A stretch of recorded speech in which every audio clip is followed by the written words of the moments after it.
Welcome back to another episode of Square State Sandlot. I am your host, Bill Montoya, and I have Kyle Gilmore joining me again. The return of the Kyle. Finally. How you feeling, man? Yeah, it's been I know a you're a little under the uh weather. yeah, I've definitely been better, but busy couple weeks. Obviously missed a few of the pods, but more than happy to be back.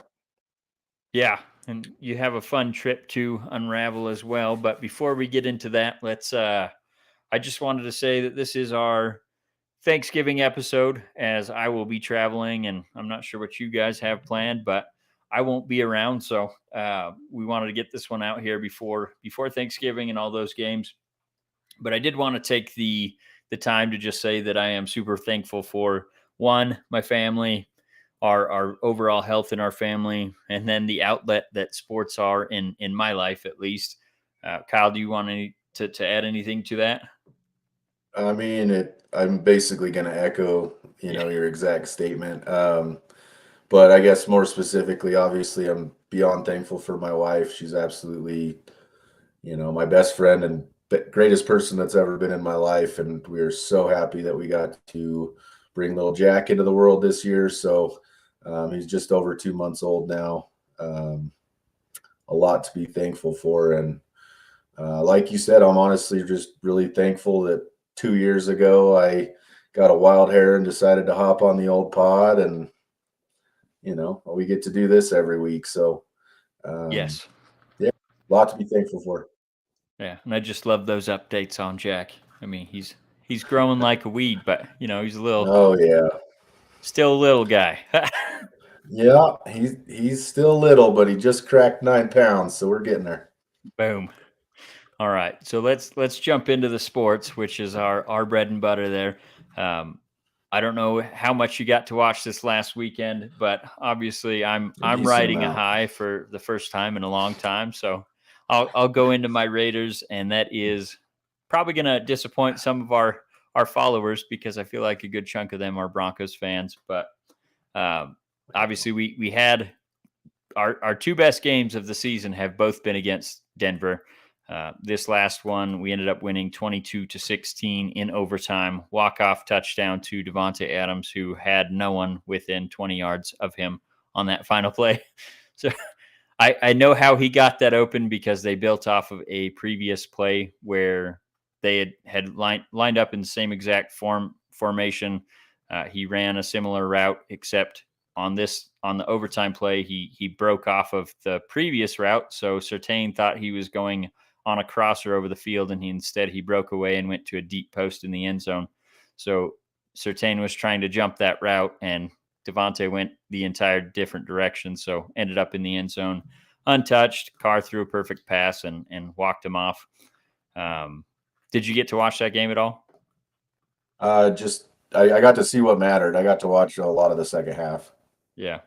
So I mean, my thoughts on the game were obviously, like I said, it's good to win one finally. We were 2-7 going into this game with really, I mean, we hadn't had a good game in 4 or 5 weeks, something like that. So it was great to see them put together a pretty much complete game. Obviously, you'd like to score more than 22 points, and you don't want to go into overtime. But Denver is the number one scoring defense in the league, so points are going to come, at a premium. And I really thought Josh Jacobs had a great game. Devontae Adams obviously had a great game. Derek Carr played very well. This is the best he's looked all season. This is the first time this season that he's looked confident in the pocket from the first snap until the end of the game. Yeah. And like for those of you that have watched Derek Carr and his progression in this league, I think he was he had that gunslinger mentality. He reminded me of a young Brett Favre when he first came in the league. And then after the beatings that he took, and especially when he broke his leg in 2016 to end that Yeah. season, after that, he was a lot more frantic in the pocket, and you could see him get those happy feet. And that's how he's looked all season, pretty much. We've seen a couple glimpses of him looking confident in the pocket, and that's when they've had some pretty good games. But up until this point in the season, he hasn't put a whole game together where he's looked confident. So, and again, this is against the number one scoring defense in the league. So Those three really stood out to me on offense. Foster Moreau had a really big play in overtime to set up that Devontae Adams play. Matt Collins had a couple good catches. Amir Abdullah had a couple good catches out of the backfield, but for the most part, it was that three-headed monster at the top. And then on the defensive side of the football, we had Ty Hall from the University of Wyoming, made a huge sack against Russell Wilson. And it's funny because I saw that he got called up, but I didn't see what number he was wearing. So when I saw number 37 got the sack, I was like, who the hell is number 37? I haven't seen him all year. And then they said, Tyler Hall. I was like, oh, yes. Tyler came up big, and he actually had a really good game in the defensive backfield, played some good cornerback, and then obviously coming up with that sack. And then Clee Farrell, I mean, I know everyone in Raider Nation has kind of crapped all over him because he got picked number 4 overall when he shouldn't have gone that high. Yeah. It's not his fault. Guy has a great motor. He came up big in this game. Chandler Jones, I mean, he was applying pressure to Russell Wilson all day. He didn't get home, and then the one, the only, Max Crosby. He had 2 sacks. He had a forced fumble right at the end of the second quarter that instead of the Broncos scoring a touchdown, they ended up having to do that field goal attempt. And then on the very next play, he blocked the field goal right before the half. So instead of going down 7-13, it ended up being 7-10 at the end of the half. And obviously those 3 points loomed large towards the end of the game where we ended up tying it. So couple bad performances I wanted to mention. Sam Webb, he had a great game in the previous game and really got exposed in this game against Denver. So I'm really hoping for a bounce back game from him. And then we should be getting Nate Hobbs back this upcoming week against Seattle. So I'm hoping this is one of those games that after all that noise at the beginning of the season, this is where we start to stack some wins. And obviously the playoffs we're not statistically eliminated from the playoffs yet, but I mean, we would have to win out and we'd have to have some teams lose for us to even be thinking about that. I feel you. So I'm not concerned about that, so to speak, but I do want to see some momentum building towards next season and showing some progress because, I mean, quite honestly, last week, this same time, we were talking about how lost the Raiders looked. So, yeah. And honestly, I know we've talked about this several times, but I think Carr's going to be back next season and they're going to run it back if Josh McDaniels is showing any progress this season. So anything to add to that? No, I mean, outside of the only thing I was going to mention was Ty Hall. So, I mean, that was fun. Yeah, it was definitely awesome seeing him. But I guess the only thing that I would add, because when I dive into the Steelers here, it never ceases to amaze me how similar our situations are. We've just been kind of like a mirror of each other. You know, obviously a little bit different storyline, but same record. Yeah, same record now.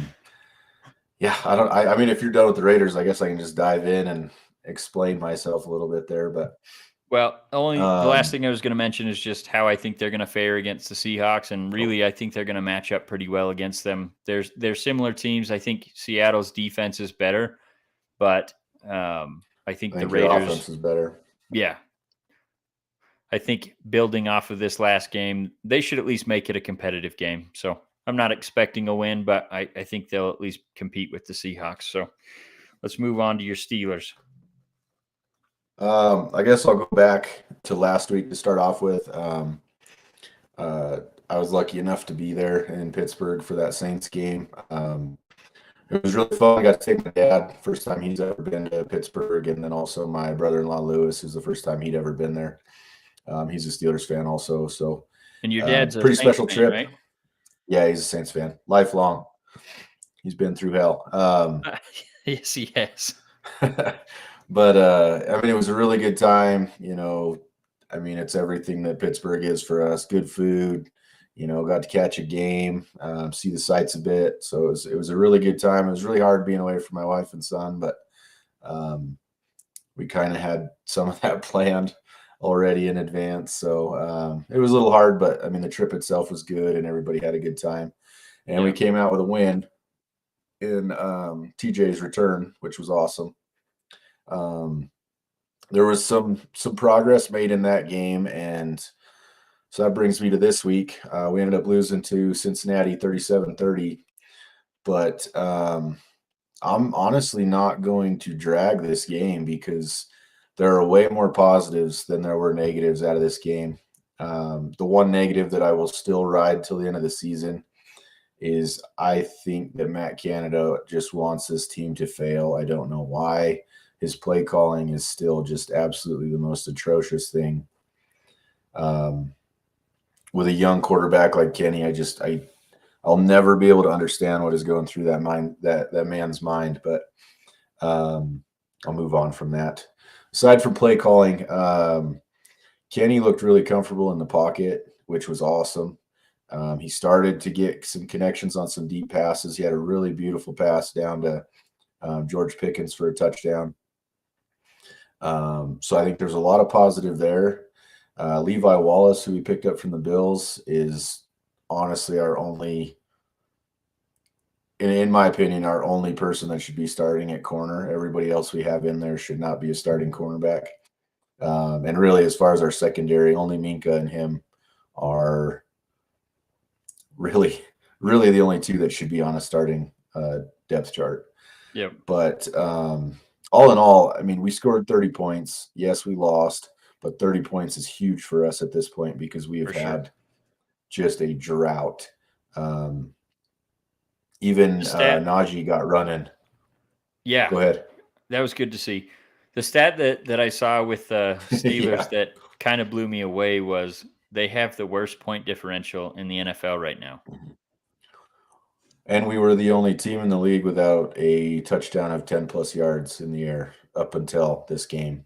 Thankfully, we took care of that. But I don't know, man. Like I said, all in all, I think there's way more positives to come out of this. This is a Cincinnati team that's come on of late, just like they did last season. And it's funny that you said your two games against the Broncos were your two best games. I think our two best games this season have been our two against Cincinnati as far as, being competitive and sticking with it. Yep. I don't know. That's where I'm at right now. I'm already in the point of like I'm looking at draft picks. I'm looking at where we're going to end up. And it's not that I've abandoned this season. It's just I'm realistic. Yep. Like Kenny's progression and things like that are far more important to me than what our win-loss record is at the end of the year. Basically, I want to hear a offensive tackle in first round called, and I would like a new offensive coordinator announced literally the second this season ends. I'm not sure. I don't know if Tomlin is worried that it might set Kenny back, bringing in a new coordinator. I don't know what's in his mindset. I don't know what the deal is, but I think our biggest issue is in our own house, and that's his play calling is, I always joke and compare it to Bowl, but every single time, man, it's pass to the outside on first down, goes incomplete. We run it with Najee for half a yard, or we get, pushed back and it's third and long every time for Kenny, and then he's got to force it. So, well, we'll get to Bowl here shortly. Oh yeah, we'll get there. But all in all, like I said, I'm liking what I'm seeing. Our defensive line is actually really doing well with TJ, Alex Highsmith, and then obviously Cam Hayward, but Larry Ogunjobi that we picked up also in the offseason, he's really good next to Cam Hayward. So those four guys have been really awesome. And because outside of those four, we have a good line, and then those two defensive backs I mentioned. That's it. I don't really like our linebacking core across the board. I don't like my other safety, and I don't like the rest of my corners. So I'm hoping that's what we address, and that's where I'm at for the season. Just looking at what will look like next season. So I'm in a similar boat. Obviously, I'm still talking about I want to see them win, which ultimately hurts their draft position. But I feel like them building some momentum for next season is a lot more important than, securing a Yeah. high draft pick at this point, because like I said, I think they're going to run it back with Derek Carr. So I still think they'll draft a quarterback, but I don't think they're going to be in the top, 5 or wherever to get the top quarterbacks. Plus, That was the I don't one know if you thing saw oh, go ahead. the guy from Tennessee tore his ACL in their Yeah. game. So he was the Yeah. one I was kind of keeping an eye on, because he wasn't, he wasn't supposed to go top 5, top 10. But he looks like a pretty intriguing prospect. Plus, can you imagine having another hooker in Las Vegas? Yeah. There we go. That Oh, was the one thing I forgot to mention too. I mean, as far as optimism for next season, I think we're sitting with the 8th pick right now, because of the Chase Claypool trade. Chicago's not doing that great either, so we would have, I think, the 8th, the 34th, and the 38th pick.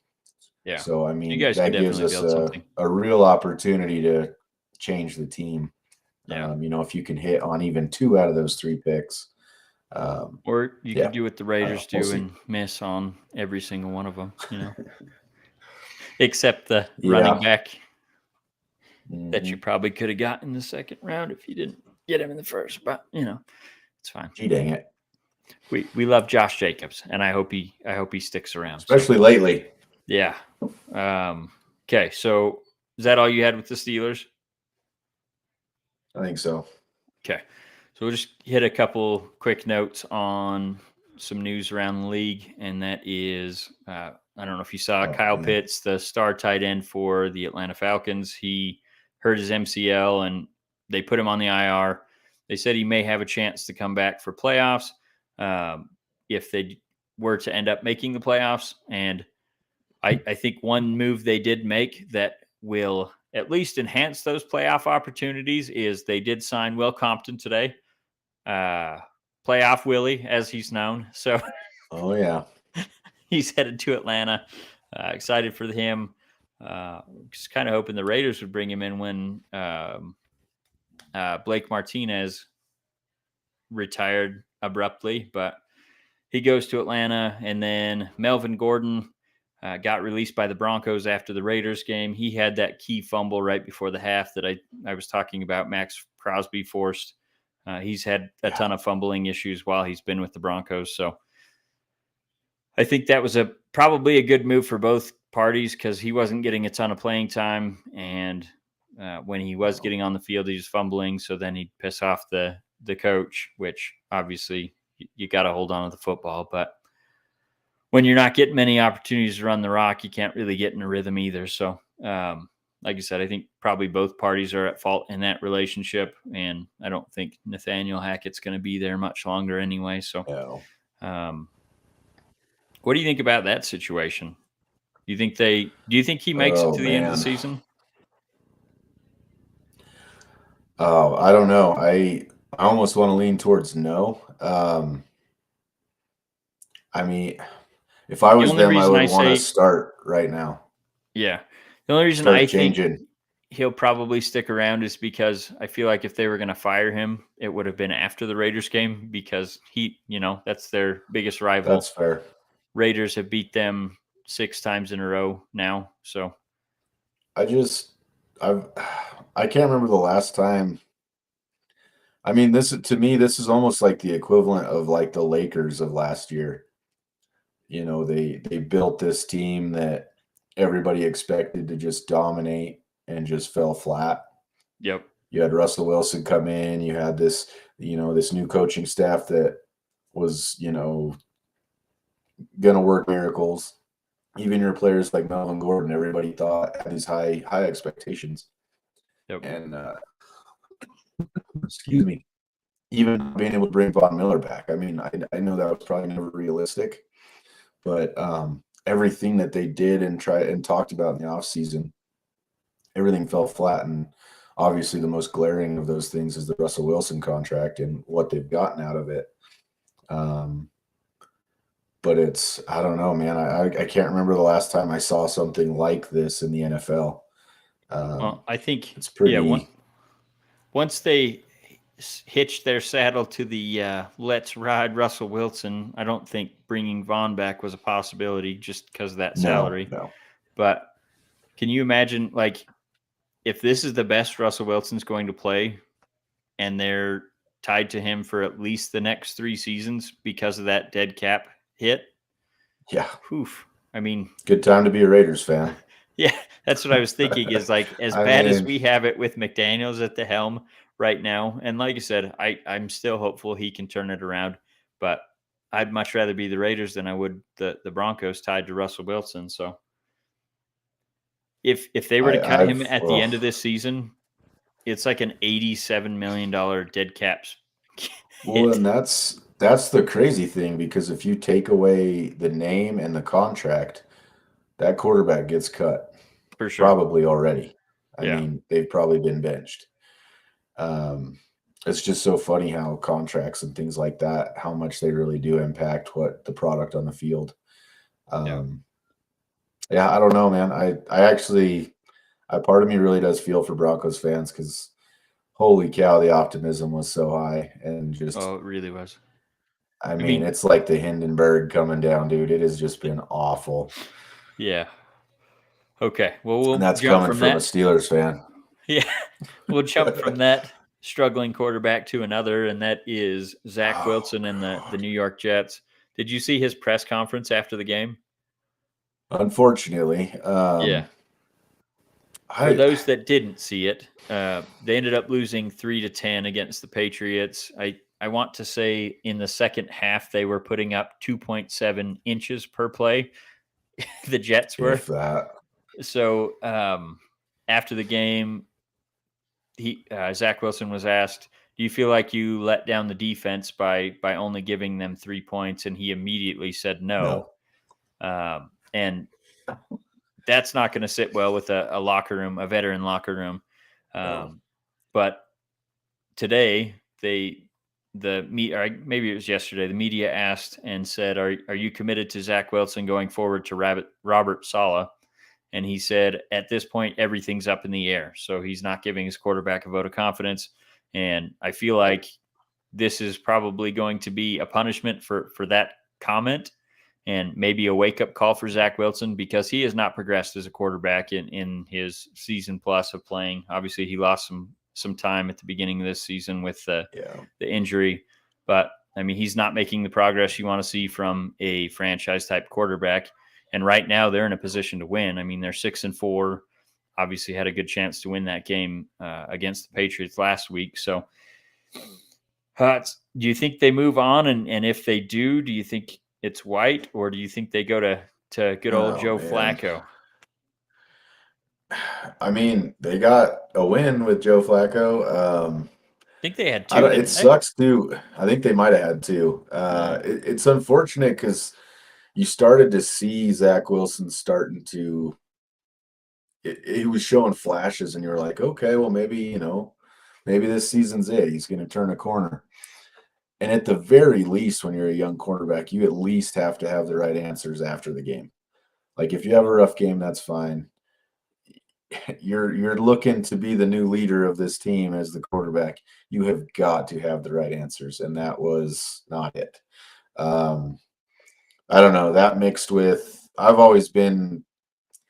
a locker room guy. I always want the healthy, locker room that takes care of itself. With that kind of a comment, with the coach not obviously giving the vote of confidence, and then with his play, I mean, I don't know. I bench him for the rest of the season and let him compete in next season's training camp, and you'll cross that bridge when you get there. yeah. No, that's crazy to me how he.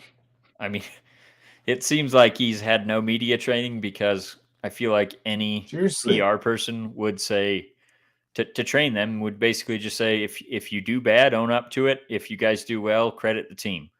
And that's what you usually I get in those press conferences, is you get the I the guess my trained thing, responses. right, but my thing is growing up with team sports and stuff. You could go interview a middle schooler after a football game, and they're going to know to have their teammates back. They're going to Yep, know. I mean, this is absurd. This is a horrible, horrible PR issue, as far as I'm concerned. for sure. Um, I don't know. I would, if I was the coach, I would definitely be making an example out of him. Yeah, and I think I mean, Salah it's not will. like you're losing out on the play. I just don't know if they go with White or if they go with Flacco this week. I'd throw old Flacco in there. And then is it a multi-week thing? I know you said you would do it for the rest of the season, but realistically, I don't think Flacco. I guess I don't know. I Maybe should he does give retract him the that. best I time to win. I forgot. don't know. Maybe I forgot how in the race they still are. Yeah, I don't think the season will end that way. I don't think they're still going to be in the AFC hunt, but no. um, The Patriots' I guess defense has been carrying them in these games. I mean, it's I crazy. can't believe some of these games the Patriots have squeaked out. If It's they could just crazy. get Josh McDaniels back at offensive coordinator, they'd be a pretty good team this year. Oh boy, make them a deal. Oh You guys boy. need a washing machine or something? I think if they would just pick up the rest of his contract, Mark would probably be okay with that. But That's probably true. all right, so I think that's all I had NFL wise. I'm sure there's a couple things that are broke since I put these notes in there, but I think that's probably good for now. Let's move on to our Wyoming Cowboys, who are coming off that 20-17 loss against Boise State. I think most people and odds makers had Boise as pretty heavy favorites going into this game. So you feel like, before the game, if you say you're only going to lose by 3 and it's going to be competitive right until the end, you'd be happy with it. But seeing Absolutely how not. that game ended, it left me very frustrated. How did you feel about it? So I mean, we were texting a little bit during the game. Yeah. The first half and especially the first quarter, I mean, it went exactly how we needed it to. Yep. I didn't expect it to go that well.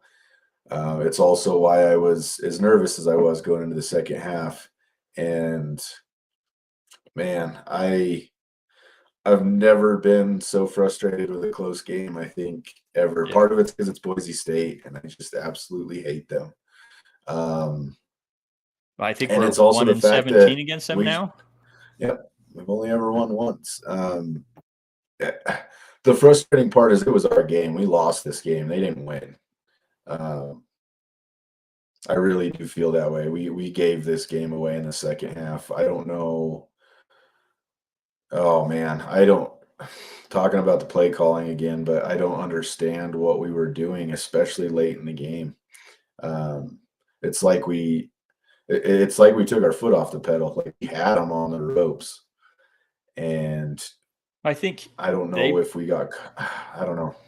I think Boise State made halftime adjustments and kind of keyed in Well, on of what course, we were doing successfully, and Bull once again just pounded his head against the wall and hoped for the best. But outside of that 83-yard Titus Swen run, I mean, there was nothing to look at in the second half and say, yeah, we're going to win this game.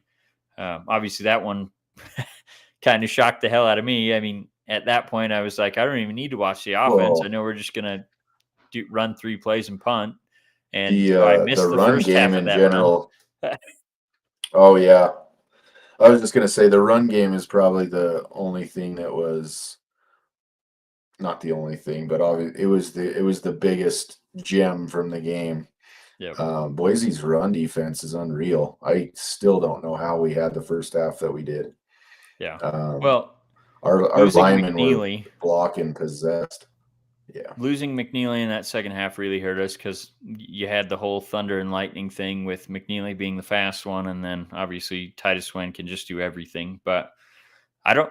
DQ James must have been hurt because I didn't see him once in that game. I was wondering about that. Me Yeah. either. I I don't know what happened with that, but I mean, I think we have the best three-person backfield in the nation at this point. I mean, obviously Titus Swen's a Pretty good. senior. McNeely's super fast. He's good out of the backfield catching the ball. So, and then DQ is averaging like, I don't know. I think last I saw he was averaging like 10 yards a carry. So that's pretty good. um, Well, I don't know. We were texting a lot during this game, especially talking about Clemens. yeah, Um, those throws are gonna haunt me. But I I don't. guess that's the biggest thing that kills me is that's where we had the game won, is For even sure. connecting on one or two of those, especially that touchdown. Well, the frustrating thing is you fault him because he kept throwing into double coverage, and that's why he had the 3 picks. Every single one of them was right into Mhm. double coverage. Shouldn't have made the throw. But you also see on that one he threw to Cobbs, split the double coverage right into Cobb's hands, and Cobbs doesn't come up with it. And then number Yeah, 9, right before he got hurt, I forget his name. Um, he had another one that hit him in the hands that Clemens made a good throw. I mean, there were several it's dropped true. passes by tight ends, wide receivers. So I don't want to say that it's all on Clemens because his receivers weren't really doing him any No, it's favors. it's on the passing game in general, But I mean, and the especially coaching. that play at the end. I mean, first down, and he throws it into double coverage and gets picked off. Like if if Bull holds true to what he does, okay. But let's go back a little bit. So fourth quarter, they just have to run the ball to bleed out the clock. Wyoming forces a fumble, recovers it. Defensive lineman takes it, picks it up, scoops it. I think he's going to score right at the end. He pulls up and gets caught from behind. I think they had it at the 7-yard line, right? Sounds about Yeah, right. I want to say 8 yard line. So we know they're probably not gonna run it just because clock's against them. I think there was 40 seconds left at that point by the time they'd blown it dead. So you still have some time to do some stuff over the middle of the field if you want to maybe try a run. But instead they call up a looked like four verticals essentially. Everyone just ran to the back of the end zone and he tried to thread it in there and gets picked off on first down. If you feel like if Bowl is going to go stubborn there, uh, he tries a draw play or something with Titus Swen to give him the opportunity to at least try to break the one before one they go time to I want strictly passing. Craig Bull to beat Craig Bull. Yep, and he doesn't. And he in his post game, well, I guess they do it the next day, but in his press conference, he essentially said, if you have a problem with trying to go for the win there, then you're part of the problem. Essentially, you want me to be I aggressive, but love then when going I for the win. am, you get on me for being aggressive, and it's like, well, yeah, but at the same time, like you didn't have any business having a chance to tie it right there at the end, but you're already in field goal range. So at the very worst, Yep, you run 2 plays, spike it on third down, and then kick the field goal to take it to overtime. So you at least have a chance to win it. Instead, you just throw it right to the back of the end zone, get picked off, and the game's over. right. So I'm all for being aggressive, but you also have to be smart. yeah. I mean, Well, and as much it's as no he'd different struggled than yeah, in that game, it's tough to put the ball in his hand at the end. If it's right, Peasley right. there, and he's an experienced player, played more than one game in his career, or I guess started more than one game in his career. Maybe you let it ride, but I still feel like if Peasley's in there, they're probably going to do a run pass option, see what's available, either hand it Yeah, off, or if they see someone break open, then throw it. But it was pretty rough, pretty rough. it was a horrible end to that game. So they won't win the Mountain or division. Thought they had a pretty good chance. Obviously, they win that game. They still have a tough game coming up against Fresno State. So there's a Yeah. pretty good chance they lose that one and finish the season at. I think that would put them at 7-5, right? Yep. Yeah. So I mean, Yeah, because they were still a winning 7-3 going record, into Boise. still bowl eligible. And if you tell us that at the beginning of the season, obviously we would take it. But the way that they Yeah, ripped off that stretch run in the middle there, and then just to fall down at the very end, it's kind of frustrating. So we'll see what happens with the bowl agreed. game. I would love to go. I really wanted to go to that Boise State game, but we stopped flying to Laramie, so getting there's a real pain now. But um, Yeah. anything else football wise? I guess rather than just ending on a sour note, I do got to give the defense a lot of props. For sure. Um, they really played a hell of a game. Uh, I mean, even late into that game, it was still winnable. They kept us in a position to where, you know, It's not the game I was expecting. I'll just say that. The defense kept it obviously a 3-point finish, but I was really impressed with how they stacked up against that Boise offense. Yeah, well, they played out of their minds. I mean, if you would have told me before the game it was 20-17, I would have said Wyoming wins that game, but Yeah. just missed. So moving on, got a couple notes about Wyoming basketball, and that's the men. They've started their season. They're 3-3. They're missing Graham Ike. He was predicted to be in the conversations for Yeah. Player of the Year at the end of the season. I think they said he's going to miss up to 2 months, so we may be looking at February before he even gets back, possibly. And then Maldonado got hurt against Boston College, so he missed most of that game. And Linder said, if you're missing the best two players on your team going up against an ACC opponent, you're probably not going to have much luck in that game. And he said, I don't want to say, we're looking for excuses or anything, but he said, when we get our players back, I think we're going to be a force to be reckoned with. And I absolutely agree with him. I mean, I think they're going to be in the conversation for winning this Mountain West Conference, and maybe even making a push in the tournament in March Madness. So I'm excited to watch them. I've only gotten to see 2 games so far. Have you got to see I any only of them? catch glimpses of them. Yeah. And then the females, the ladies, they just won their first game against Denver. Yes, they did. A couple nights ago, and then they actually played earlier this afternoon, and they ended up winning that game as well. So they're currently sitting at 2-2. I wish I could watch them, but unfortunately, it doesn't seem like They're hard to catch. Yeah, Mountain West Conference basketball, especially on the ladies' side, is not shown very much. So just wanted to give them a quick shout out because we are following, although it may be from a distance. Absolutely. And then did you want to talk any about fantasy football? Just give a quick update on how the team's doing, or Sure. I'm having a horrible season. Both are you? leagues. Yeah, I had some pretty bad luck with injuries. Like 1 week I had literally every running back on my team didn't play that week. I've been having to do a lot of crazy swapping. And then honestly, just at home with the kiddo, I have not put my normal time into fantasy football that I usually do, but Same. that's all right. My brother-in-laws are having a really good time with it, so I'm enjoying them having fun with it. So let's just say my name is not going to be on the trophy. That's unfortunate. I'm trying to do my portion. Both game or One of both us has got to do it, I guess. both leagues. I'm towards the top, so but I've been kind of in that same boat. Like I haven't been able to do the waivers as much as I normally do, just because like we're trying to move our kids. They're sharing a room right now. We're getting ready to move them into their own room, so we've been redecorating. Obviously, got Christmas stuff coming up. We're getting ready to leave town tomorrow, so I've been packing and doing laundry and all that stuff. As you can see behind me, I've also rearranged. I can't even tell. There we go.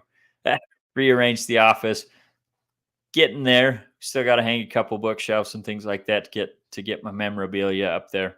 But just making progress on a bunch of things, and it's all keeping me busy on top of having 3 boys. So, but I'm hoping end of the season my name's on that trophy. Well, it's waiting for you, Bill. It's waiting for you. I'm sure hoping. But okay, anything else you wanted to bring up before we cut it loose? I did just want to say my Warriors are still struggling. I don't know if you want to do a quick Magic update or. Sure. They're losing a lot of games. It's to be expected still, I think. But Suggs and Banchero, they just have some young guys that, they're putting on a clinic, and not to beat up. It's been weeks now, but when we played your Golden State Warriors, Suggs was unreal against you guys. I think that's been his best. I think that's the best game he's had in his career so far. But he went toe to toe with all your top players. And, at the very least was on their level for that game. So, I mean, to win in the league, that's got to be sustainable over a whole season. But there's some really cool glimpses, like Banchero. I mean, he's putting up crazy points for a rookie. So it's nice to see. He has been hurt. Hopefully, get him back 100% healthy. I don't know, just more of the same with apparently every one of my teams likes to be in a situation where we're optimistic about the future while we're suffering in the present.